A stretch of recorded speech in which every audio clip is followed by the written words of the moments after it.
Coming up next on Democracy Does, the Civic Power Playbook. What's impressive and moving to me is to see that you took a vow of what this country stands for and what the Constitution represents. We say all the time at VFRL that there's no expiration to the oath. There's no expiration date to the oath that we take.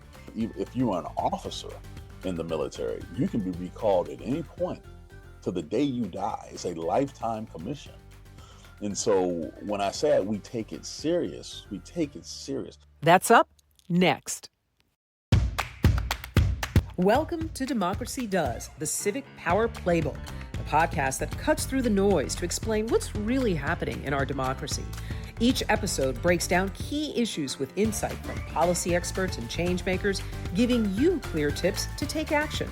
Whether you're fired up or feeling stuck, you're in the right place to get informed and get inspired, because democracy works best when we all participate. Hi, everybody, and welcome back to another episode of Democracy Does, the Civic Power Playbook. I have been doing a multi-part series on veterans because, as you know, I believe we need to give our veterans their flowers, but also there have been a lot of policies that have been impacting them directly. And I think that we need to talk about it and what that means. So today I am thrilled to have our guest, retired Commander Bobby Jones. He's as impressive as he is inspiring. He is a U.S. Navy graduate. He lettered in football and track. He spent more than 2 decades in the Navy, and he served in a number of leadership roles. There's so many to mention, but I'll just highlight he served as the executive officer of the USS Anzio, and as a UN peacekeeper in Liberia. And he's now president of an organization called Veterans for Responsible Leadership. And we're thrilled to have him here. So thank you so much, Commander. Thank you for the very humbling introduction. I appreciate it. Hey, well, it's all true. It's all there out for everybody to see. So first, let's talk about, you really have had a distinguished military career. What does it mean to serve? What did it mean for you to serve, and why did you want to serve? Well, it's interesting.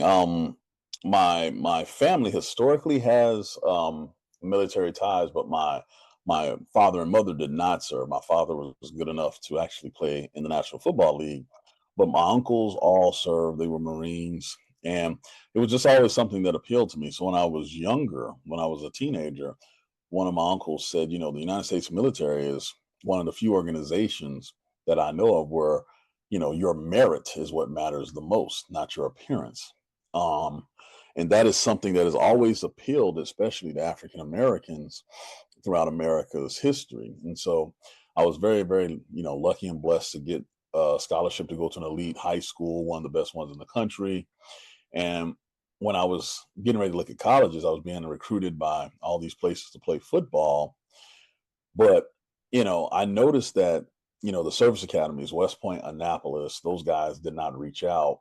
And I wondered why. And the reason I wondered why is because I grew up knowing that was an elite place. You can have perfect scores on your SAT, your standardized tests, straight A's, and not get in.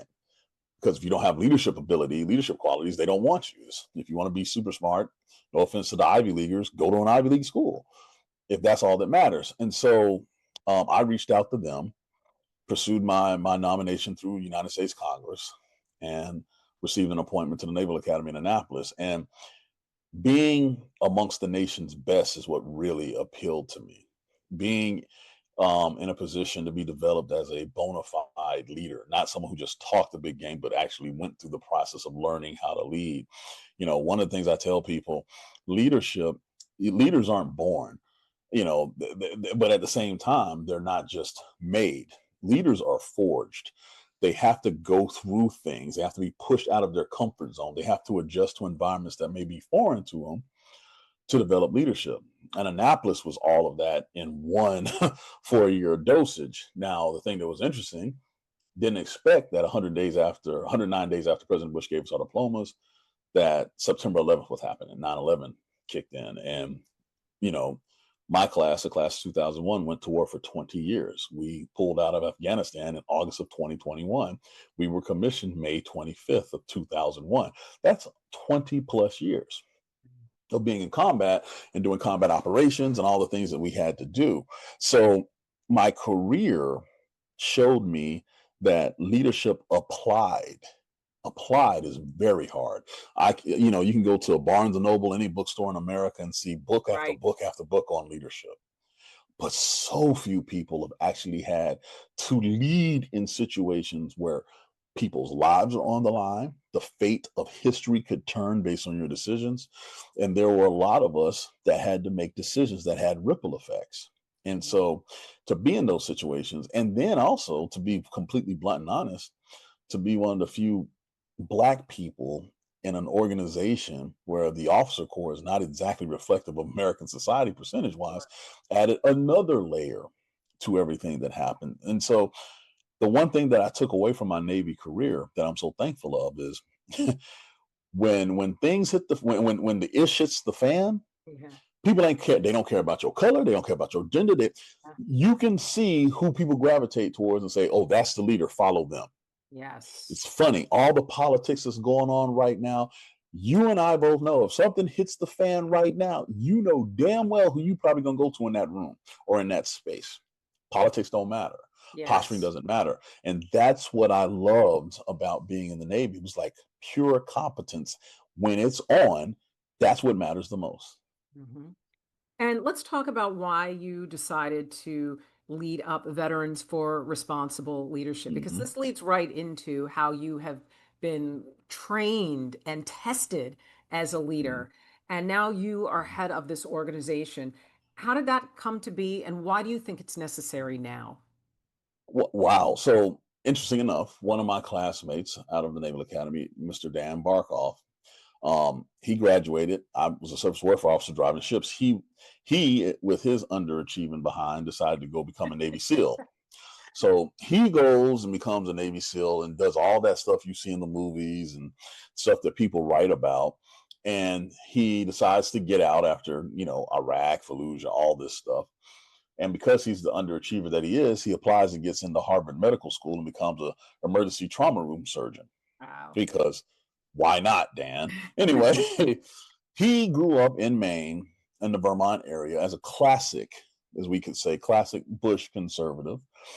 And after 2017, he saw what was happening with the country with President Trump running things. And he was just completely outraged because he understood that there's a difference between right and left and sensible political debate, and then where President Trump was trying to take the country. So, as a registered Republican, he started a Facebook group called Veterans for Responsible Leadership, and it grew. And so they became an actual super PAC eventually. And by the time the 2020 elections came around, he's doing ads with the Lincoln Project Wow. going after Donald Trump, a registered Republican. And he flat out said it. And so as he's going through this maturation process, you know, I'm watching them, but I'm still on active duty, so I can't do anything. Of And then course. when I retire, first thing he does is hit me up, hey man, you want to come help us out with Veterans for Responsible Leadership in North Carolina? So I said, sure, I'll go and help with some rallies there and tried to get people to sign pledges that there'll be no political violence because we were still living in the aftermath of, uh, January 6th, these Of type of course. things. And, eventually they asked me to take over for Dan as president. And the one thing that I found was our membership, which is dang near 10,000 people, 10,000 vets all over the country, come from all political shades, just like the military, but we all took an oath to support and defend the Constitution of the United States. There are things that are happening that we as veterans have seen in other countries that we never thought would happen in the United States. And so this organization is all about promoting ethical leadership, constitutional leadership, not, hey, I don't like what the Supreme Court said today, we're not going to do it. Or, hey, I don't like the law that Congress passed, I'm not going to do it. That's not how it works. And again, this is not a right or a left thing, or Democrat or Republican thing. This is a foundational institutional thing that we are concerned about. And if this had been a Democrat trying to do the same thing, I'd be the same one, the loudest about that as well. This is about the fundamental issue of supporting and defending the United States Constitution.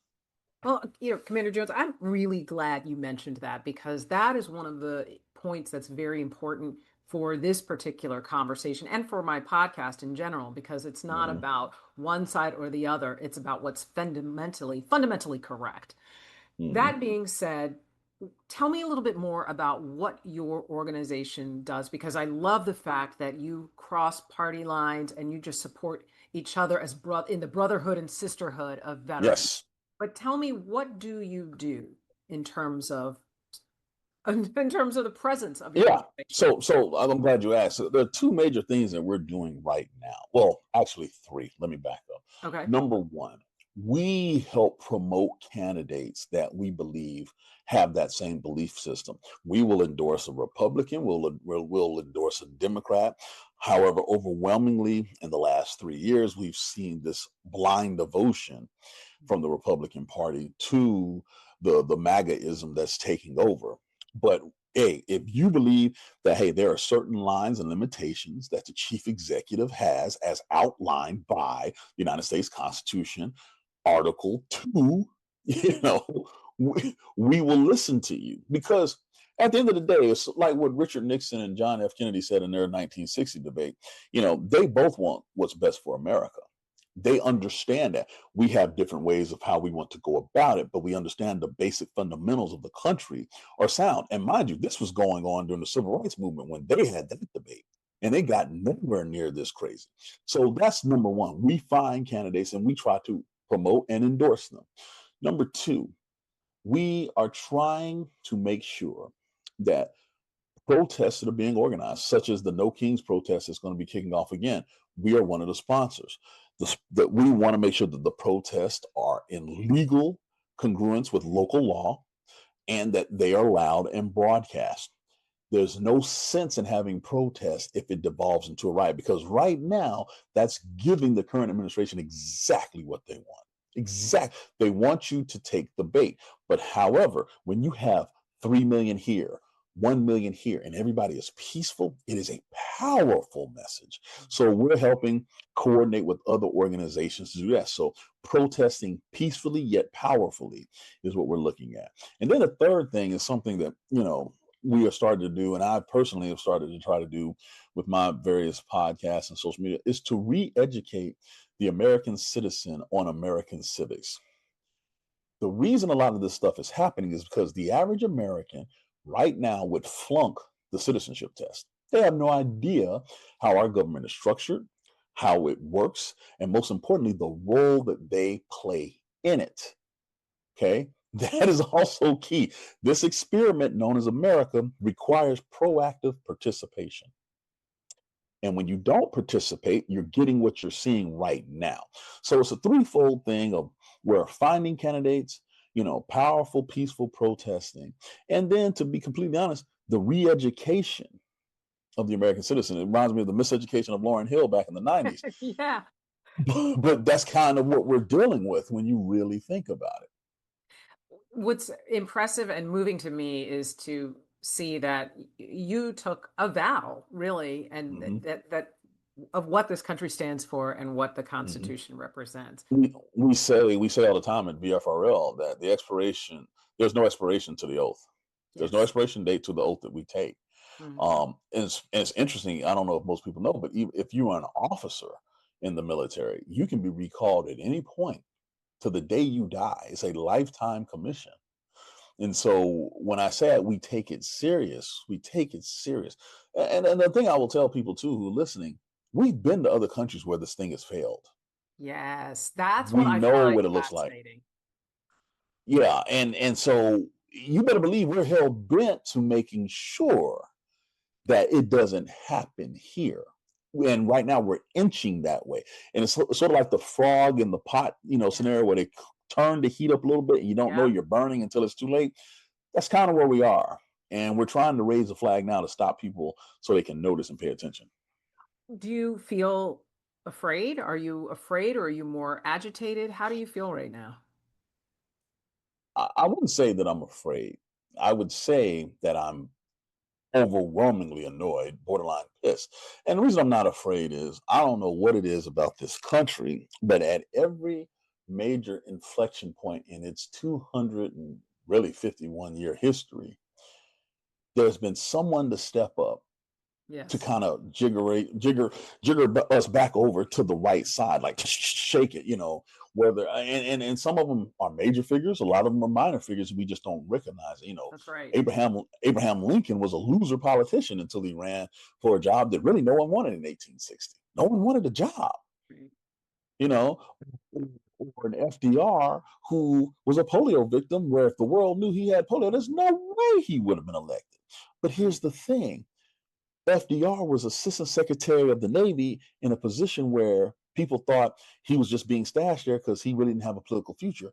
But what he got to do was he got to learn and know the commanding officers that were junior at that point. And when he became president and World War II broke out, he handpicked all of them.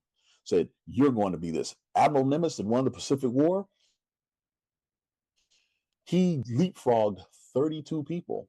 He leapfrogged 32 people to get that position because FDR knew exactly who he was and what he did. So we've had copious divine intervention, if you want to be real about it. But at the same time, America has always had people. Its people step up and do the right thing when they absolutely had to. Mm-hmm. Right?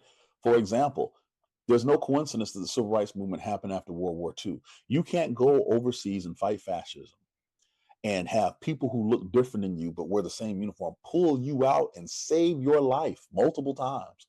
Come back home and see them having to go to the back of a theater or to the back of a bus or around the back to a store to get a sandwich. It doesn't sit right with you. It doesn't sit right with you. Right. And I think what's happening now, we're seeing it real time. When Trump came into office, the polls were like, yeah, deport everybody. Take a look at the polls now. Overwhelmingly, Americans are not happy with how ICE is conducting themselves when they come into the neighborhoods and pulling apart people that you know personally. That's right. Or yeah, you go to school and you're Go taking to your school kid to with. school and You you see see them at the your gas station. yes.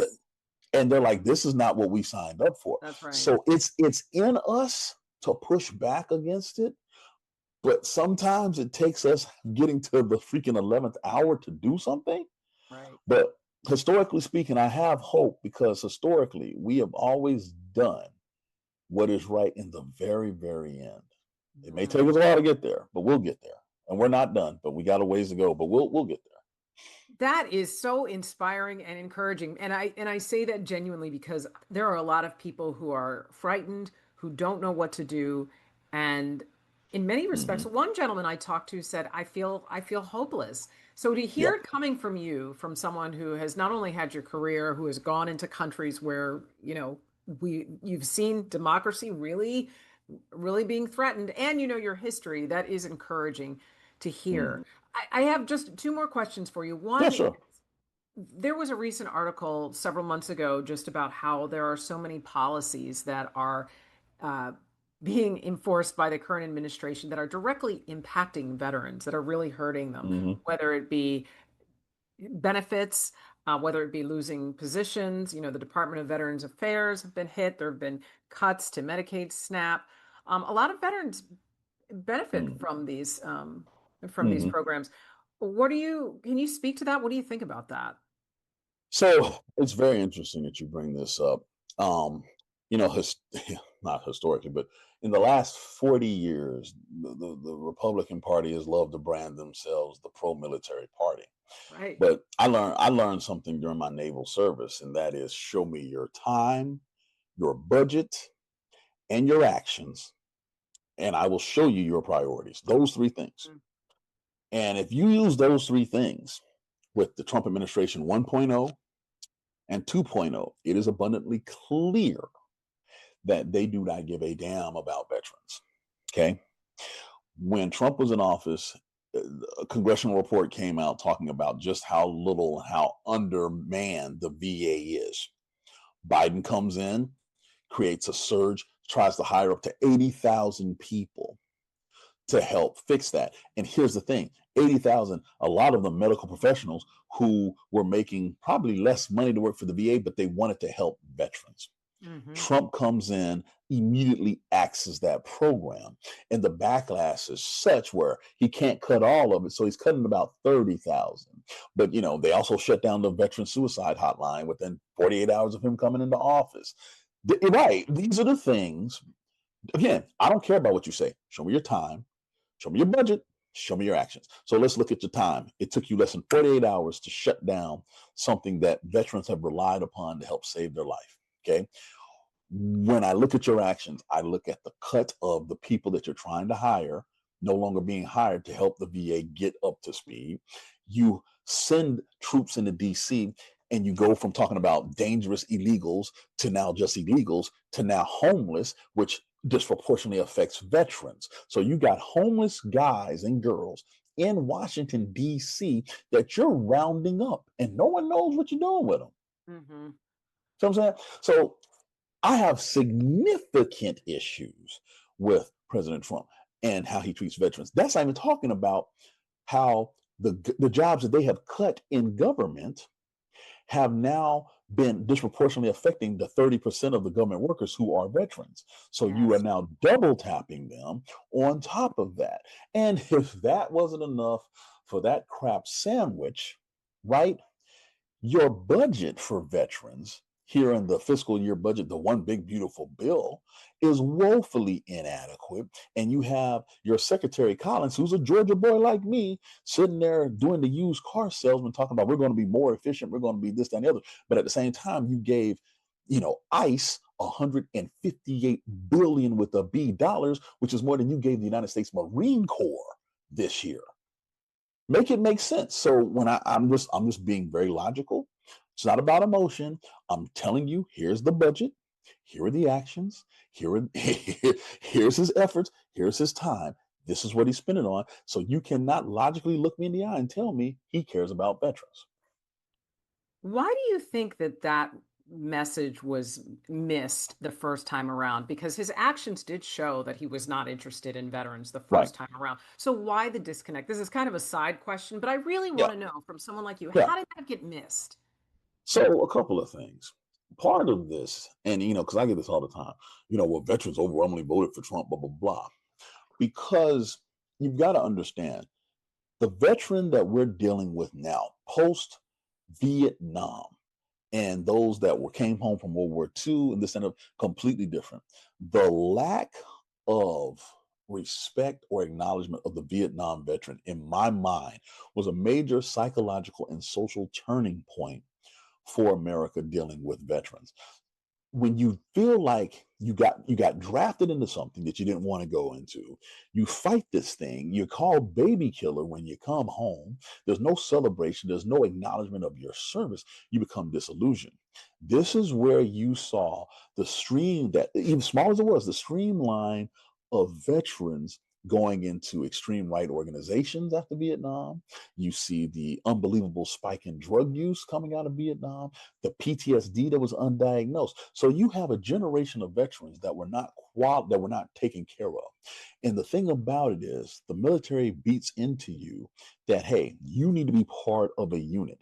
And so in the disillusion of the 70s, in the 70s selfish me generation decade, everybody's having a party, no one checked on the vets. You know who did check on the vets? Ronald Reagan. Ronald Reagan Understood. talked about them. And that's when he started reeling that group in to the right. And here's the thing, in Ronald Reagan's defense, they actually proactively courted the veteran vote Yeah. and did things for veterans in the first half of the 80s. And from that moment on, the Democratic Party took it for granted that the vets were just going to be Republican anyway, Uh, until Obama. When Obama came and made the GI Bill redone and you can transfer it to your kids, all this, things started to change. However, by that time, the racism that came with the extreme right was baked into a lot of veterans. So, yeah. for example, in the state of Kentucky, they would ask veterans and civilians, hey, would you like to have Obamacare in Kentucky? Like, hell no, I'm not going to do it. Da, da, da. And then they'd have the same surveyor come and ask a question and say, well, what do you like? What do you think about the Affordable Care Act? They love it. They love Oh, it. It's the same act, wow. but they took the black man's name off of it Yeah. And they're for it. And you're seeing it right now, right here with Donald Yeah. Trump. When you ask and break apart the things that Kamala Harris said she wanted to do for veterans, all That's for it. right. But the second that it was attached to her, can't do it. Yeah. And so you see this weird combination of disrespect when a certain generation, also the same generation of Donald Trump, mind you. So the baby Yes. boomer generation, the draft that he dodged, these Right. guys came home and felt disillusioned. They went, a lot of them, hard right and have never come back. And Hmm. that's why you're seeing this. It's a trickle down effect, unfortunately. Yeah. No, you encapsulate the evolution of that very, very well. And it does help people like me who just find it's very head scratching to understand, Hmm. it's particularly with this person's actions. But that being said, one of the things I do want to do is instill a hope, a piece of Hmm. hope for our listeners. And I think you give some great you keep us hopeful by not only believing in the moral compass of this country, but also I do believe that you have a vision from our earlier conversation about how we can get through this. And so I want to ask you, in this program we have something called the Power Playbook, and it's 3 tips that you would give to Hmm. the average person who is feeling overwhelmed, confused. They don't know what to do, but they may want to do something, but they just are trying to figure out, where do I even start? What are 3 tips you would give someone? It's a very good. So three. The first thing. Well, I'll just say all three right off the top of my head. I would say get talkative, get local, and then get loud. So what do I mean by that? Yes. Number one, get talkative. You need to have substantive conversations with your friends that you feel like have been lost in the last 5 to 6 years. Because guess what? There's no coming back from this unless that fever breaks. Now, here's the hard part. You can't go talking to these cats like you are Mr. Know It All, especially as the economy is starting to tank. This I told you so ain't going to work. It's not going to work because these cats will go down with the ship That's right. unless you offer the olive branch. And I know it's going to be hard for a lot of us. It's hard It for me. is hard. It is, and nobody wants to admit that they made a terrible mistake. That part, that Right. part, you're absolutely right. No one wants to sit there and say, I really messed this up. I don't know how to back out of this with dignity. Well, we just gonna have to act like, okay, you made that mistake. You don't have to die from it. Here's what we got going on. What do you think? And when you break down that first wall, because I've had that conversation, people are like, well, this, that, and other. And then when you say, well, here's the alternative, and they'll literally look at you and like, wait, that was an option? Because they literally didn't know because the echo chamber that they were in was so strong. So loud. So Right. strong. Right. And so you're seeing a lot of this. Now, part of what's interesting to me, politically, you're starting to see it too, because I think there are people making calculations. But Marjorie Taylor Greene from my home state of Georgia, here in the Right. last month, everybody's like, what's happening here? Right. What is happening here? I think twofold. I think one, politically, she is a political animal and she has learned, hey, I know when a train is falling off of a cliff, let me get off. But the other piece of this is where she represents in North Georgia, they are hurting. Healthcare costs are through the roof. Really? Grocery prices are through. Yes. And that section, Georgia's number one industry is agriculture, despite what people think because of Atlanta. It's agriculture. Wow. And that section is all agriculture. They can't sell beans. They can't do this. The Right. healthcare, they're feeling it and they're mad. And she knows they're mad because they're calling her office every day. So when everybody's like, where is this coming from? Her constituents have made it very known that Yeah. this ain't right. And the second they start shutting down the rural hospitals in her district, it's a wrap. And it's That. going to happen because of this Yeah. bill. So get talking is phase one. Phase two, get local. What do I mean by that? If you have not attended a city council meeting or a county commissioner meeting in your neighborhood, you're wrong. You need to go to at least 3 or 4 a year. Why They does that haven't. matter? Because people say why. I can tell you exactly why. Because do you and this is coming from someone who ran for county commissioner last election cycle.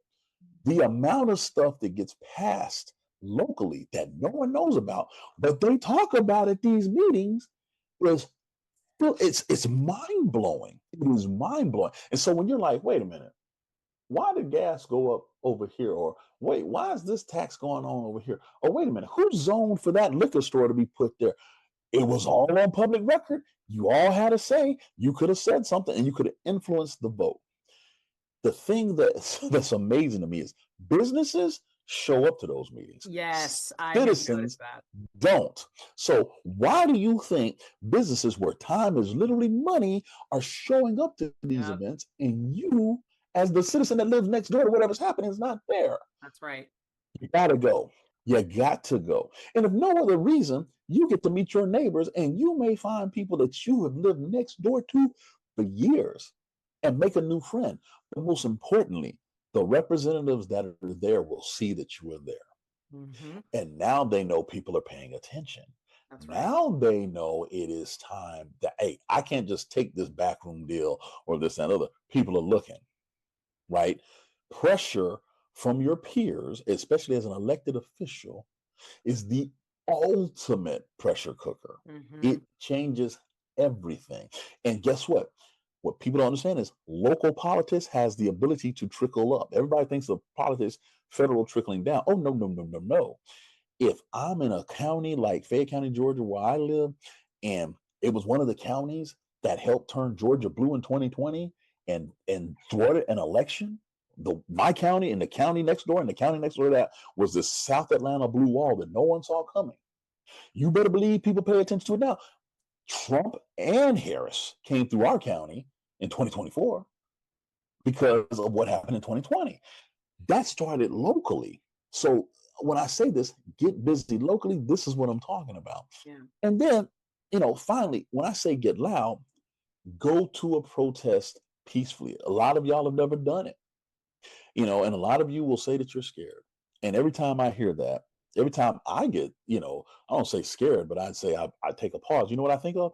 I think about the little black girls and little black boys in Birmingham at 9, 10, 11 years old that marched in front of dogs and fire hoses because they were sick and tired, as Fannie Lou Hamer said, of being sick Yeah. and tired. And they went to jail. They were in their Sunday best. Yeah. And they stood and stared down dogs and fire hoses and police.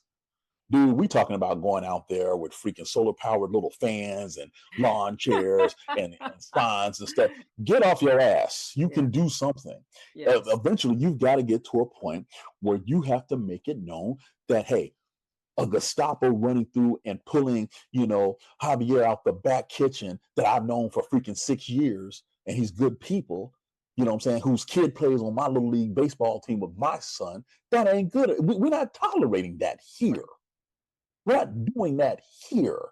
You have to say it eventually because that saying, when they came for this group, I said nothing. When they came for that group, I said nothing. Da, da, da, da. And eventually they'll figure out a way to come for you. If you've not noticed, they're monitoring social media. Yeah.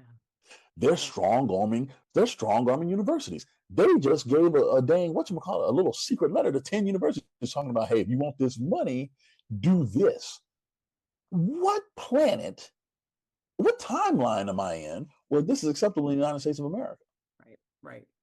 So get loud. So again, start talking, get local, and get loud. And you'll be surprised if you do that this next year, going into the midterms. You'd be surprised what can happen. Thank you so much. Where can people find you? Where can they support you? So wow, a couple of different areas. So I have my own Substack, and that's at Navshad, Navshad, and I'm starting to put writings on there now, not just videos. And then of course our organization, Veterans for Responsible Leadership, that's VFRL.org.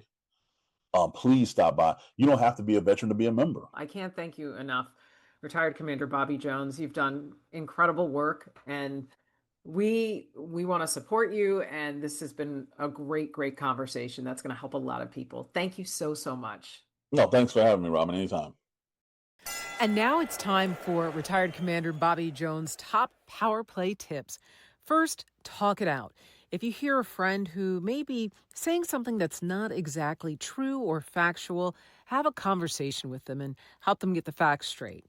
Number 2, get local. Learn about what's happening in politics in your backyard. You may be surprised by what you find and that your voice does matter. And finally, get loud.